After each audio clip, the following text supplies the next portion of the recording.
Time now for Back Pages Tonight, right here on Sky Sports News, bringing you a first look at the sports stories in the morning's newspapers. And joining us tonight are the males, Riath, Al-Samarrai and Martin Hardy from The Times. Very good evening to you both. Hope you managed to recover from what happened out in Gelsenkirchen. We'll speak to you shortly. Let's quickly run you through the back pages as they stand right now.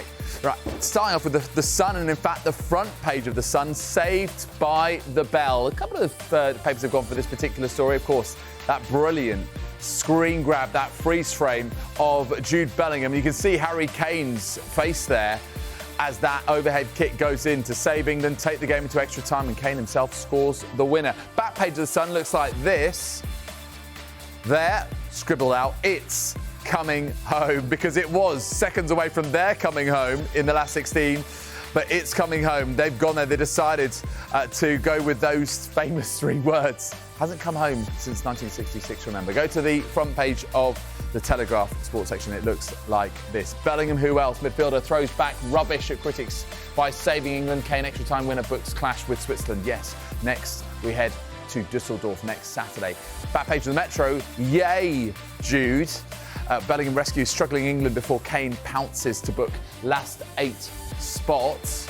And also, back page of the Eye looks like this. Never in doubt, with a little asterisk there, after 95 minutes of uncertainty. Uncertainty is putting it mildly. I don't think I felt uncertain. Felt all sorts of other things. Bold Bellingham hits back, despite England being 85 seconds from exit.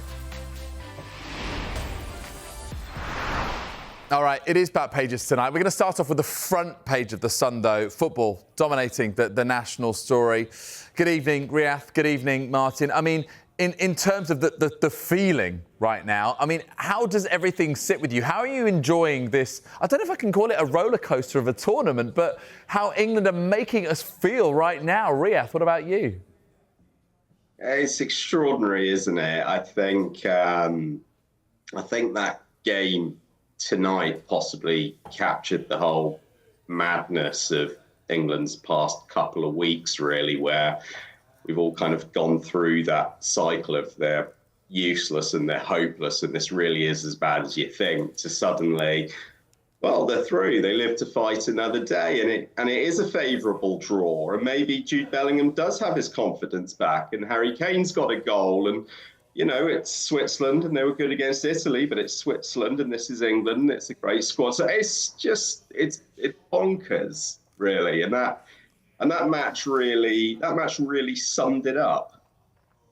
Looking at the Eye as well, never in doubt. Asterisk after 95 minutes of uncertainty. I don't know about you, Martin, but you know when you sometimes you've watched thousands of football matches, right? As a fan, as a reporter, we all have.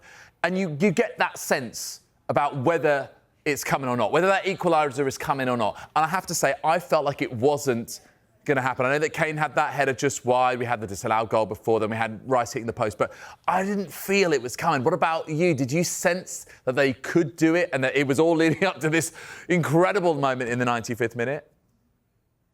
No, nobody would text on this game until the game was... Sorry, nobody would tweet on this game until it was finished, just in case. And yeah, I've had those similar kind of feelings where you think this is not to be the day. And I'm not going to sit here and say for 1 second I thought England were going to win in the 96th minute. However, they weren't creating chances. There weren't balls being cleared off the line.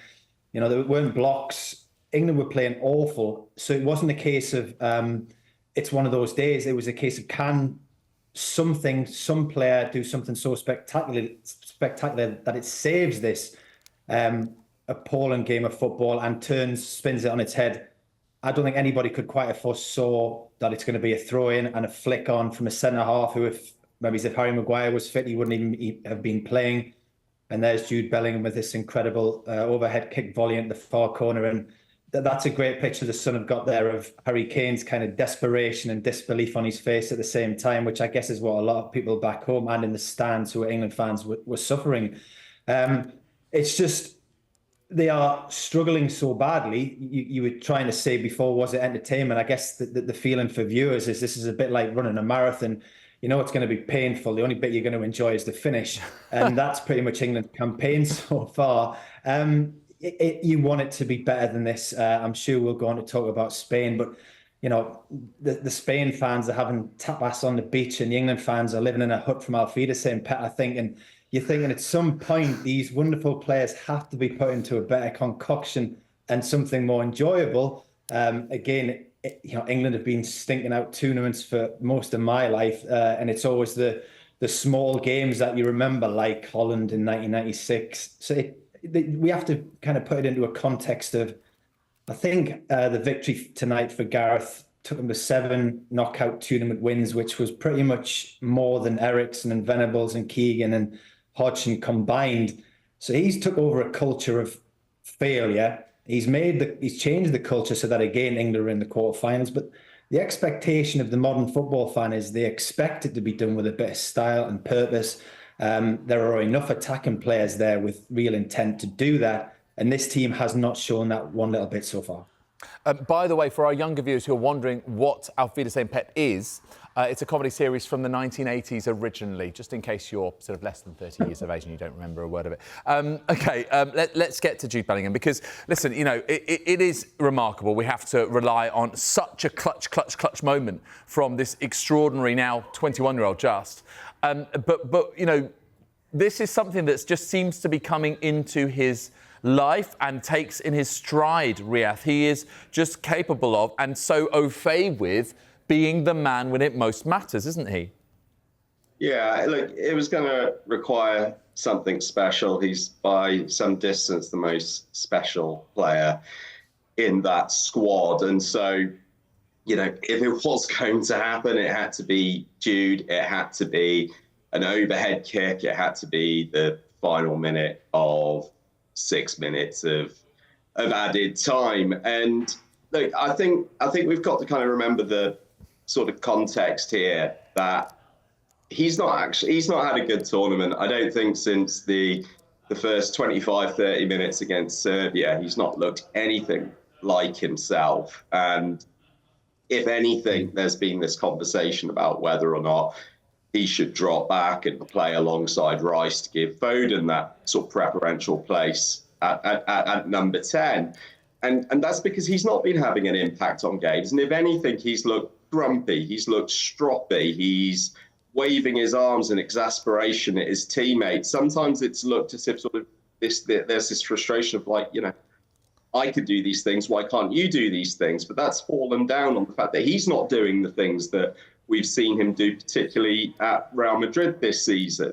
So this was a great moment. This was the Bellingham we've seen settle a couple of Clásicos in the final minutes. This was the Bellingham you want to see grab a moment, take control of it, and drag a team with him. It was a moment of extraordinary quality.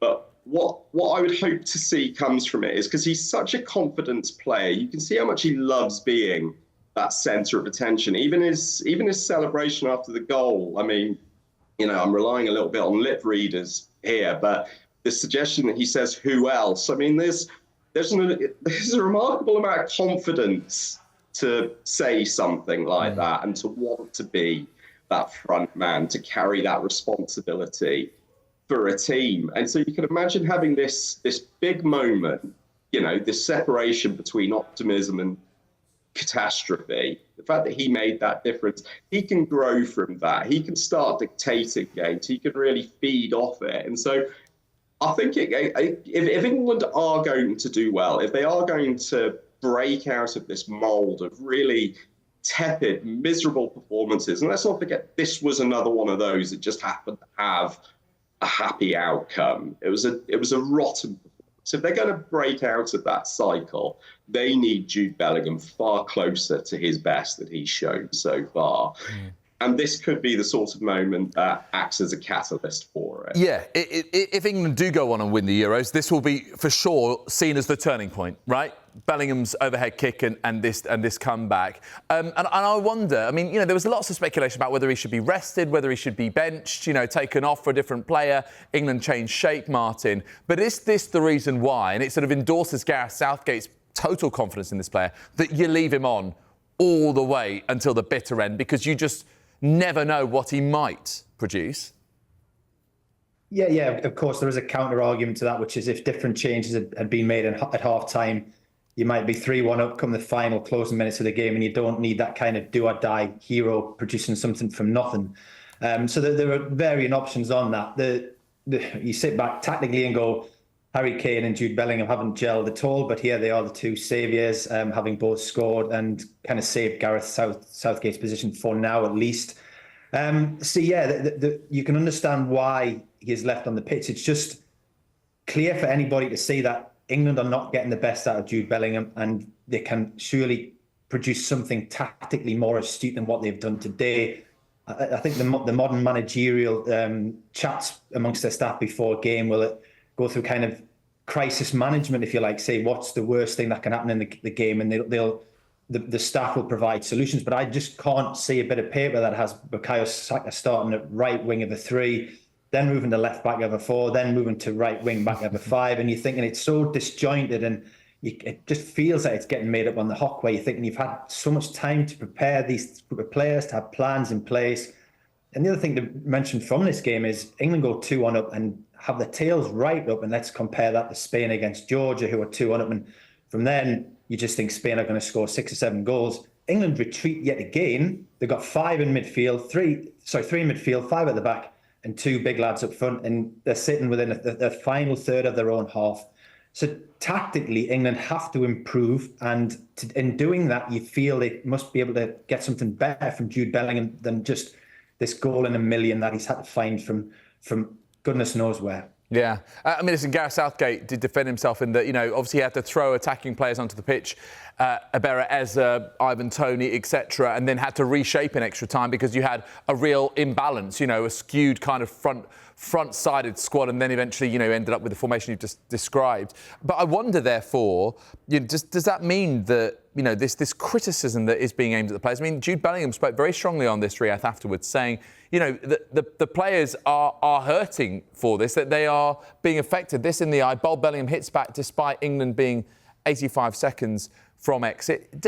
Does he have a point, or do you just still think, look, this is part and parcel of what England players, international footballers, have to go through, especially when, on the evidence of the last 4 games, they have not been playing well?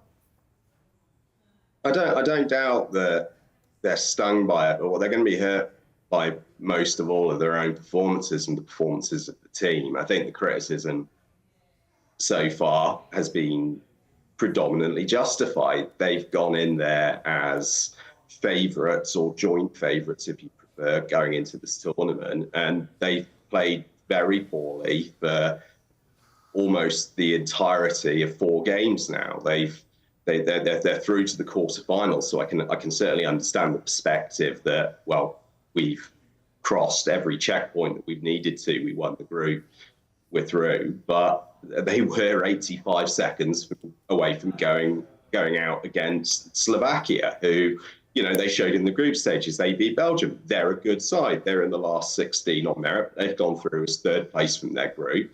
Let's not forget, a couple of years ago, they lost to Kazakhstan a couple of times. They've lost to Azerbaijan in the Nations League. We're not talking about a superpower of football, and we're certainly not talking about a squad of players like England, which at the moment currently includes the best player of the year from England, from Germany, from Spain. This is a golden generation of England players.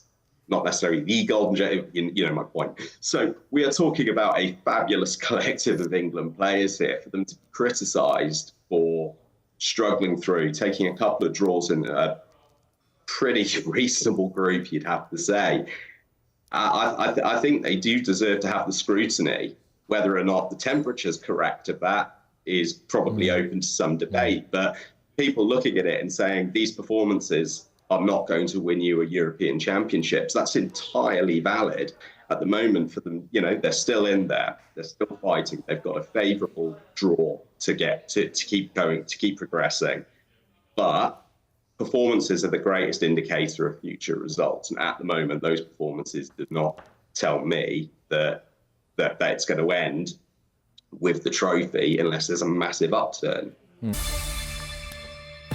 You're watching Back Pages tonight. Welcome back to you at home. Welcome back to the Mail's Riath, Al-Samarrai and Martin Hardy from The Times. OK, we're going to get a little bit of comment on what we've seen from England against Slovakia, and this opinion piece from Jamie Carragher in his column in the Daily Telegraph. Martin, let me come to you. I'm just picking out one particular line from Jamie Carragher.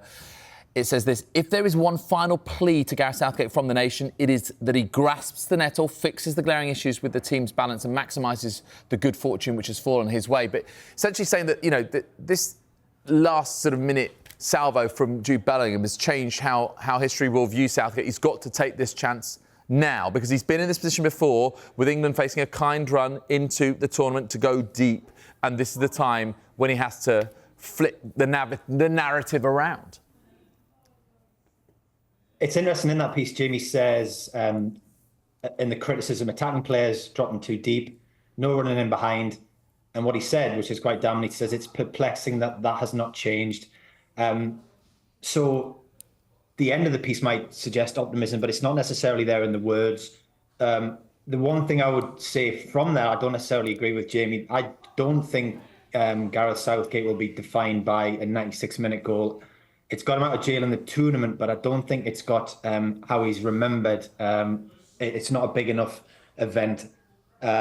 It's interesting now that in the past, maybe 30 years ago, if there was criticism from the media, it would be perceived as kind of our fault and not necessarily reflective of the voice of the fans at home. Now, I would say in the modern world, and you don't really want to use social media always as a barometer of public feeling, but people aren't happy with what they are seeing, and that's not about the media. This result tonight doesn't change the fact that people see Gareth as being too cautious in this tournament. Reaching the quarterfinals again, it doesn't really offer a great deal to people who are sat at home watching, thinking, I don't understand why England ranked 5th are playing worse than Slovakia ranked 45th in the world. So I don't necessarily agree with that. And I think that there's times these days that the outside of the media can be seen nowhere near as aggressive as some of the comments that have been thrown at the management team. And you are looking at a team that has 2 shots on target in 120 minutes, relying on a goal with 85 seconds to go and then score 52 seconds in extra time and then kind of shut up shop. So it is a good draw. It's Switzerland again. You can go backwards and forwards on this. England deserve this draw because they came top of the group. Yes, they didn't play very well, but they did enough to win the group, and that gets into this situation. So Spain played Germany. I think is that before or after England plays Switzerland. Of them 3 teams, you would rather be playing Switzerland, no matter the fact they've had a good tournament. It's interesting from that there is optimism from Jamie Carragher, because thus far we haven't really seen the suggestion that there is a system or a style emerging. I think that in the last game when Cole Palmer and Anthony Gordon came on and Trent came on as well, and Minikono came up, and they were really good late on. You thought, right, there's a bit of momentum here. Are you going to carry that and move it forward and change the style of play? And I would say there was kind of a collective groan when the team sheet was announced today, because it's like, you've lost that bit of momentum. Go back to 86. Bobby Robson made a mistake in the first 2 teams by playing Mark Haitley and Gary Lineker together, and finally made the right call with Peter Beardsley next to Gary Lineker. And the team took off. There are turns in a tournament in terms of the style of the team that Gareth hasn't really reacted to. And I feel he missed one in the final group stage. Today wasn't about anything, I don't think, to do with him. I think it was to do with the brilliance and courage of a very, very good young player. Let's talk about this next game then against Switzerland, which is actually, as you mentioned, it is after the game between Spain and Germany. So the following day, it's in Düsseldorf. It's next Saturday. Riath, what would you like to see? OK, yes, generally handbrake has got to come off, as John Stones has said that it can. But in terms of personnel, we know that obviously Mark Gay can't play because he's suspended. But what other changes might you foresee? The change I want to see is the one I've advocated from the very first game. I want to see Bellingham play next to Declan Rice. I want to see Cole Palmer on the left, and I want to see Phil Foden at number 10, because if they continue on this path, on this trajectory, I can't see beyond, I can't reasonably forecast that they win this tournament unless something utterly remarkable happens and 5 or 6 players suddenly find another 20%. So if we're looking at systems and where to move people, I want to see Bellingham playing deeper. I want to see him dictating play from that position that Toni Kroos plays. I've been banging on about this And a lot of people turn around and say Jude Bellingham isn't Tony Kroos. Of course he's not, but he's probably one of the only people who's comfortable taking possession in any area of the pitch. He's got amazing range of passing. Let him control it from a little bit further back. More importantly, activate Phil Foden. I thought he was really poor again tonight. I thought he was marginally improved against Slovenia, but we're probably looking at 3.5 bad games out of 4 so far for him, and we know he's a tremendous player. That's the player I want them to activate. Just briefly, Martin, one of the things, the big difference is that direct running, and Spain are very, very good at that, particularly with Lamine Yamal, with Nico Williams. Just a word on them and how they're shaping up in this tournament, and a fantastic win for them against Georgia today, despite going behind. Well, this comes back to one of the things I think why there is anger amongst the supporters, the England supporters, because you want to see a style emerge. And not quite sure England ever had that style. You might go back to when Gascoigne and Peter Beers and Chris Waddle give the team a load of flair in 1990, but that could be seen as by accident. When Scotland beat Spain in a qualifier in 2023, Rodri took criticism for saying Scotland who had won, played rubbish, they don't pass the ball. And that's because he had a belief in something that the Spanish do in terms of how they want to play the game. And Rodri scores another brilliant goal tonight when his team are in a little bit of trouble. And the next thing, Spain turn the whole thing around. So we can see what Spain are doing and the style they are playing. The fact that, what did they have tonight? 32 shots. England had 2 on target. You're looking at comparing the two teams and you're saying, well, I want to watch Spain and I have to watch England, but I want to watch Spain. And that's the difference. And at some point in this tournament or somewhere in the last 20 years, down the line, we hope that England will develop a style. But at the minute, they haven't. Really, really quickly, we have to go about 30 seconds or so. Andy Murray, would you like him to play both singles and doubles at Wimbledon? Or do you think just the doubles and hopefully go a bit deeper?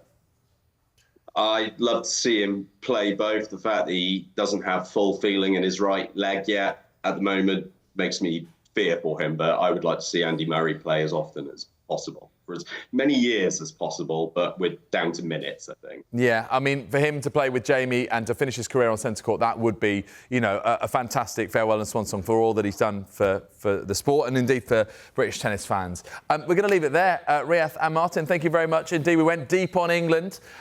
We go again next Saturday. Is it coming home? Let's leave that for another time. Thank you very much indeed. If you missed any of the show, another chance to see Backpages tonight, 1:30. It's also available as a podcast. Just download it on Backpages on Apple, Spotify, wherever you get your pods. Join us again on Monday night. Our guests will be sports writer and broadcaster Henry Winter and Martin Ziegler.